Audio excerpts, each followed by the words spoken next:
Hello everyone, welcome back to my channel কৌশলী রান্নাঘরে সবাইকে স্বাগত। আমার আজকের রেসিপি মাখা মাখা করে এঁচোড়ের তরকারি রান্না করব। দেখো আমি এঁচোড়টা কিভাবে রান্না করছি। এঁচোড় ডুমো ডুমো করে বাজার থেকে আমার কেটে নিয়ে এসছে, আর আলু আমি ডুমো ডুমো করে কেটে সব ধুয়ে রেখেছি। এবার আগে আলু আর এঁচোড়টা আমি একটুখানি ভেজে নেব লাল লাল করে। আগে আলুটাকে ভেজে নিই লাল লাল করে, তারপরে এঁচোড়টাকে দিয়ে ভাজবো। দেখো আলু দিয়ে দিলাম, এর মধ্যে সামান্য একটু নুন আর হলুদ দেব।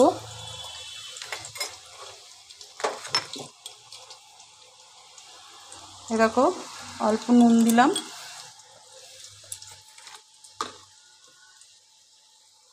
একটু হলুদ দিয়ে দিলাম। এবার আমি আলুটাকে লাল লাল করে ভেজে নেব। ফিরে আসছি পরবর্তী রান্না। এবার দেখো বন্ধুরা, আমি এঁচোড় আর আলু সব ভেজে নিয়েছি লাল লাল করে। এবার আমি ওই আলু আর এঁচোড় ভাজার তেলটার মধ্যে পেঁয়াজ কুচি দিয়ে দিচ্ছি। পেঁয়াজ কুচি দিয়ে দিলাম, গ্যাসটাকে আমি একটু বাড়িয়ে দিলাম। এবার পেঁয়াজটাকে আমি লাল লাল করে ভেজে নেব। লাল লাল করে ভেজে নিয়ে তারপরে ফিরে আসছি পরবর্তী রান্নায়। পেঁয়াজ আমার ভাজা হয়ে গেছে লাল লাল করে। এবার আমি এতে দিয়ে দিচ্ছি গ্রেট করে রাখা রসুন। এই দেখো গ্রেট করে রাখা রসুন দিয়ে দিলাম। এই যে গ্রেট করে রাখা আদা, সেটাও দিয়ে দিচ্ছি। ক্যাপসিকাম গ্রেট করে রেখেছি, সেটাও দিয়ে দিচ্ছি। টমেটো গ্রেট করে রেখেছি, সেটাও দিয়ে দিচ্ছি।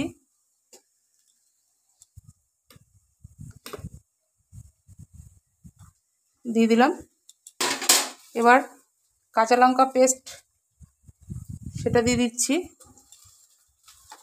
গ্যাসটাকে সামান্য একটু বাড়িয়ে দিলাম। এবার ধনে গুঁড়ো দিলাম, জিরের গুঁড়ো দিয়ে দিচ্ছি, কাশ্মীরি লঙ্কার গুঁড়ো দিচ্ছি,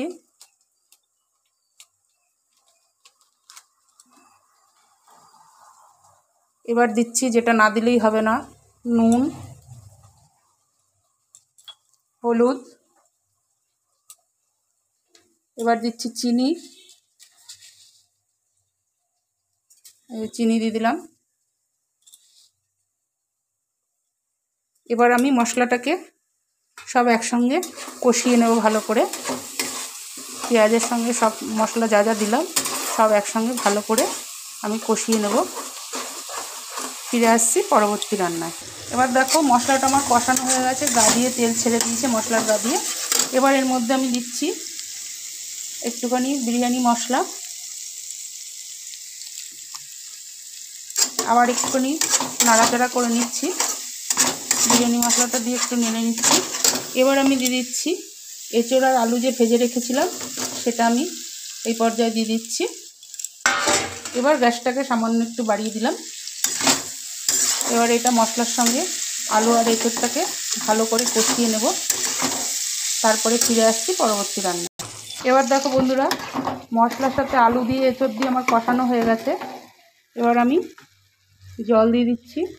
মশলার গা দিয়ে আলুর এঁচোড়ের গা দিয়ে তেল বেরিয়ে গেছে, কষানো হয়ে গেছে বলে জল দিয়ে দিলাম।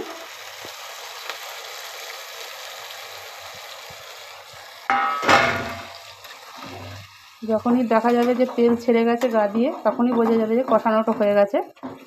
এবার আমি জল দিয়ে দিলাম, আরেকটু জল দিতে হবে, সেদ্ধ হওয়ার জন্যে আরেকটু জল দিলাম আমি। এবার আমি কড়াইটাকে ঢেকে দেবো। 5-10 মিনিট পর আমি ঢাকাটা খুলে দেবো ফুটে উঠলে। এবার আমি কড়াইটাকে ঢেকে দিচ্ছি। ফিরে আসছি পরবর্তী রান্নায়। এবার দেখো বন্ধুরা, ফুটে উঠেছে আমার, ঢাকাটা আমি নামিয়ে দিয়েছি।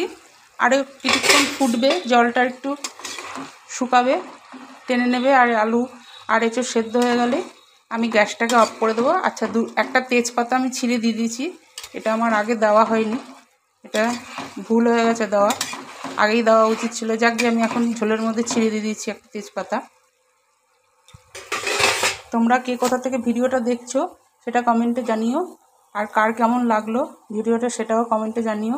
আমার পুরো ভিডিওটা স্কিপ না করে দেখার অনুরোধ রইল। পুরনো বন্ধুরা আমার পাশে রয়েছো, তার জন্যে অনেক অনেক ধন্যবাদ। আর নতুন বন্ধুদের চ্যানেলটিকে সাবস্ক্রাইব করার জন্য অনুরোধ রইল।